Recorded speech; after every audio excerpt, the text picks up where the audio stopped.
Hi, I'm Malaya.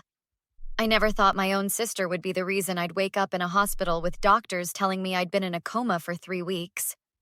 But that's what happened after Vanessa shoved me through our parents' glass patio door during what she called just a stupid argument. Malaya, can you hear me? The voice belonged to my best friend, Tori, her words tumbling out rapidly, as she always did when nervous.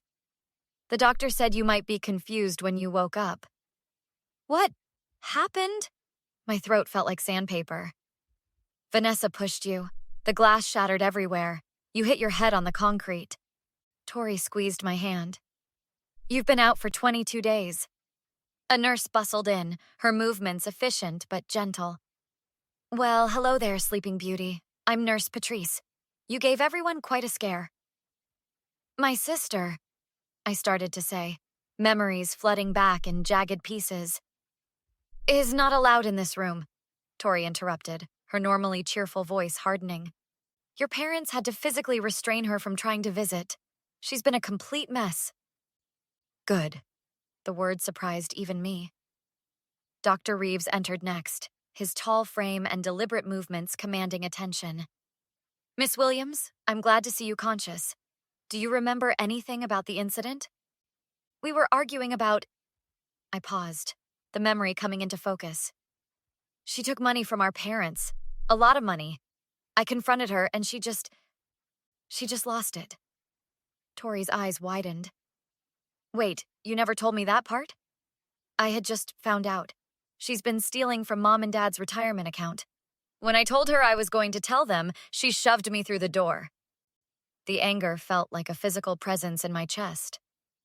Your recovery will take time, Dr. Reeves said, consulting my chart with methodical precision. The trauma caused significant swelling in your brain. You're lucky to be alive, much less cognitively intact. My father appeared in the doorway, his usually commanding presence diminished somehow. Malaya? Oh, thank God. His voice cracked as he approached. Dad, did you know about the money? I asked immediately. He stopped mid-step. What money?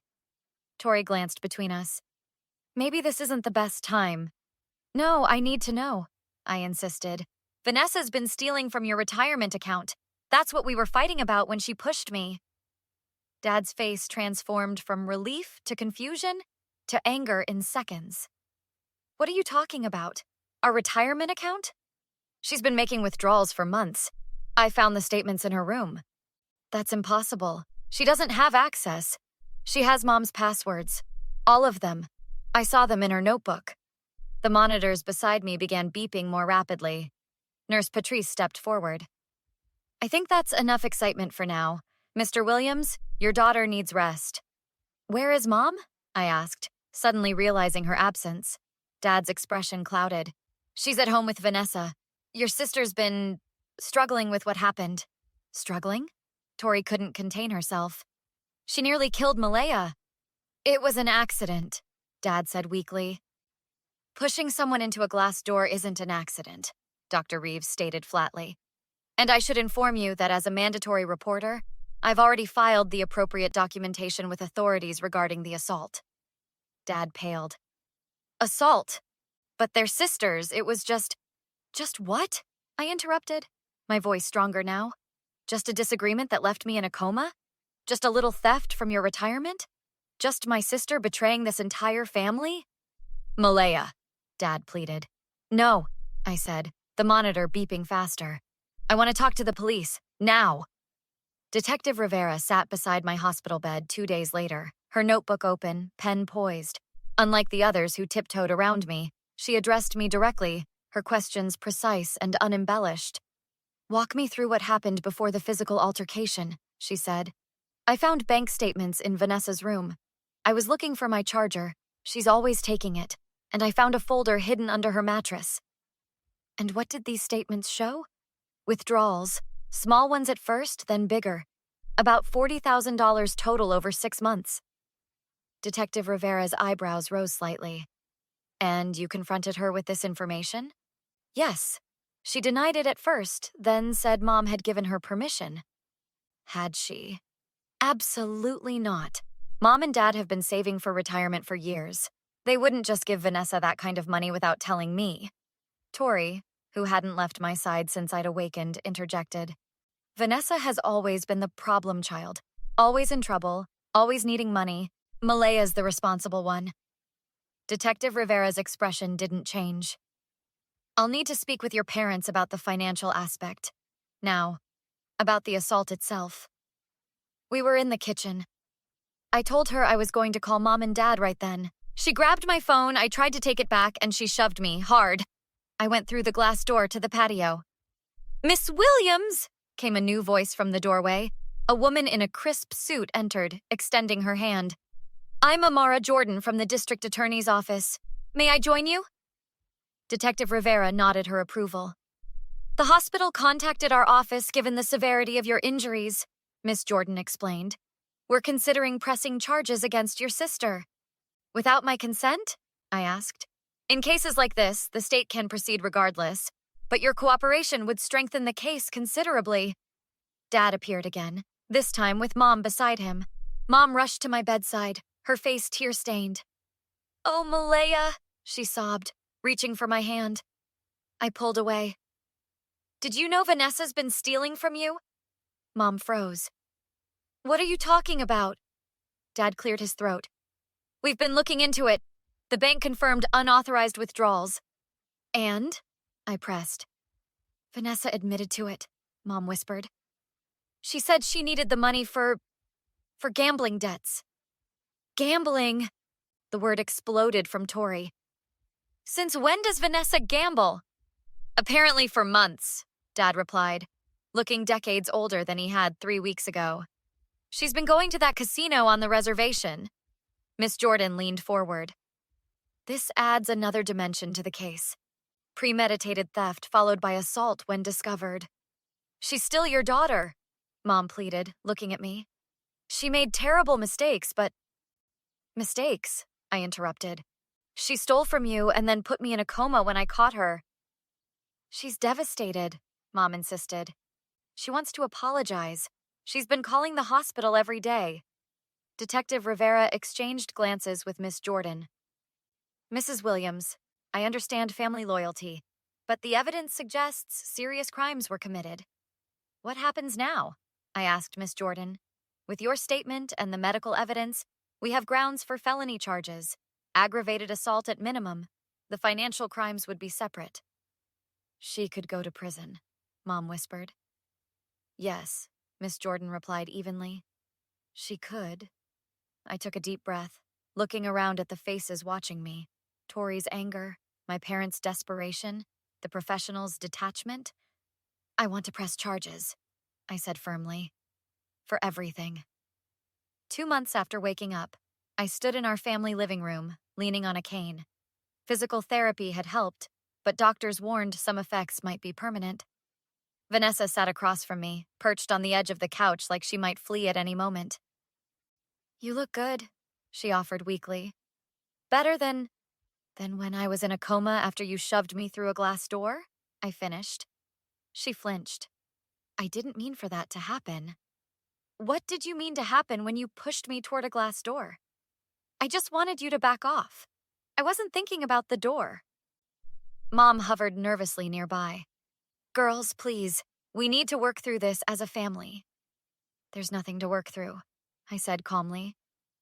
The DA is moving forward with charges. I'm here because I wanted to see you face to face before your arraignment. Vanessa's eyes widened. You can't be serious. You're really going through with this? After all Mom and Dad have done to try to fix things? Dad, standing in the doorway, spoke up. Vanessa, we've talked about this. Actions have consequences. I've apologized 1,000 times, Vanessa cried, her voice rising. I'm getting help for the gambling. I've promised to pay back every cent. What more do you want from me? I want justice, I replied simply. It was an accident, she shouted, standing up suddenly. I instinctively stepped back, my cane slipping on the hardwood floor. Tori, who had insisted on coming with me, steadied me immediately. See? Tori said bitterly. She still can't even be near you without fearing for her safety. That's not fair, Vanessa protested, tears streaming down her face. Malaya, please. We're sisters. I've made horrible mistakes, but I love you. I never meant to hurt you like this. But you did hurt me, and you stole from our parents. I'll do anything, Vanessa pleaded. Anything to make this right. There's nothing you can do, I said. Some things can't be fixed with an apology.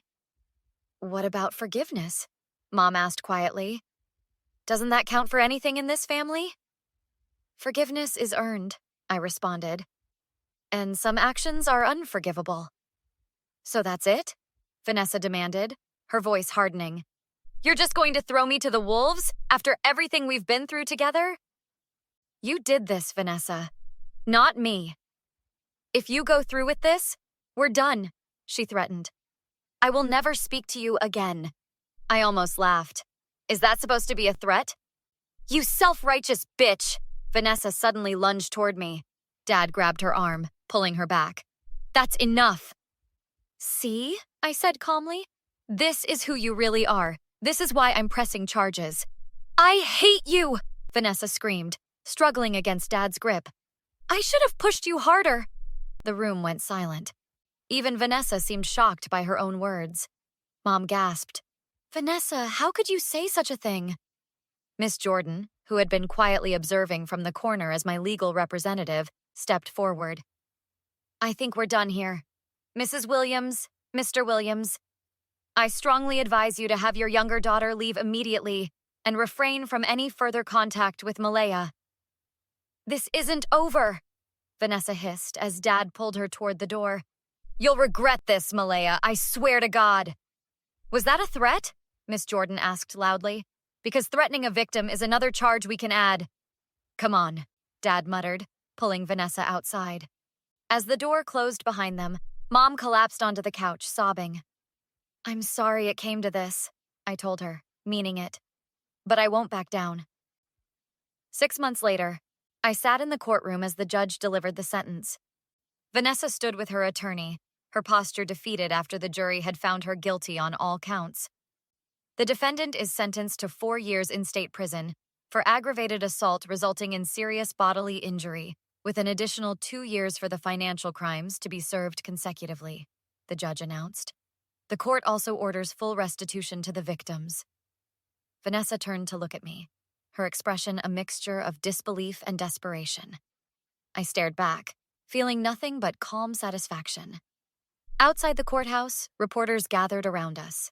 Miss Jordan fielded most questions while I stood with Tori and my parents. How does it feel to know your sister will be in prison? One reporter called out to me. It feels like justice, I replied simply. Mom dabbed at her eyes while Dad kept an arm around her shoulders. They had testified honestly at the trial, despite their obvious pain at seeing their family torn apart. Later that evening, we gathered at my new apartment. Tori, my parents, Dr. Reeves, who had become a friend, and Detective Rivera, who had built the case meticulously. I still can't believe it's over, Mom said, her voice hollow. It's not over, Dad corrected gently. It's just changing. Detective Rivera nodded. The legal process has concluded, but healing takes much longer. I received another letter from Vanessa today, I told them, apologizing again, asking me to visit. Will you? Tori asked. I shook my head. No, some bridges can't be rebuilt once they're broken. She is still your sister, Mom ventured cautiously. Biology doesn't excuse what she did, Dr. Reeves observed. Malaya's response is completely valid. The physical injuries will heal, I said, tapping my cane against the floor. But trust? That's shattered permanently. Dad sighed heavily. I understand your position, Malaya. I don't like it, but I understand it. That's all I ask, I replied. What's next for you? Detective Rivera asked. You mentioned going back to school? Pre-law, I confirmed. This experience showed me how important legal advocacy is for victims. You'd make a hell of a prosecutor, Miss Jordan said with a smile. Tori raised her glass. To Malaya, proving that justice doesn't always mean forgiveness. And that family doesn't get a free pass to hurt you, I added, raising my own glass. As the evening wound down and my parents prepared to leave, Mom hesitated at the door. She asks about you every time we visit, she said quietly. Wants to know how you're doing. That's her burden to bear, I replied. Not mine. After everyone had gone, I stood at my window, looking out at the city lights. The doctors had said I might always have some lingering effects from the brain injury, occasional dizziness, migraines, the slight limp. But I had survived. More than survived. I had refused to let Vanessa escape the consequences of her actions, despite familial pressure and societal expectations about forgiveness. My phone chimed with a text from an unknown number. This is Vanessa's cellmate. She wanted me to tell you she's sorry and loves you. I blocked the number without responding. Have you ever had to choose between family loyalty and personal justice? What would you have done in my shoes? Let me know in the comments below.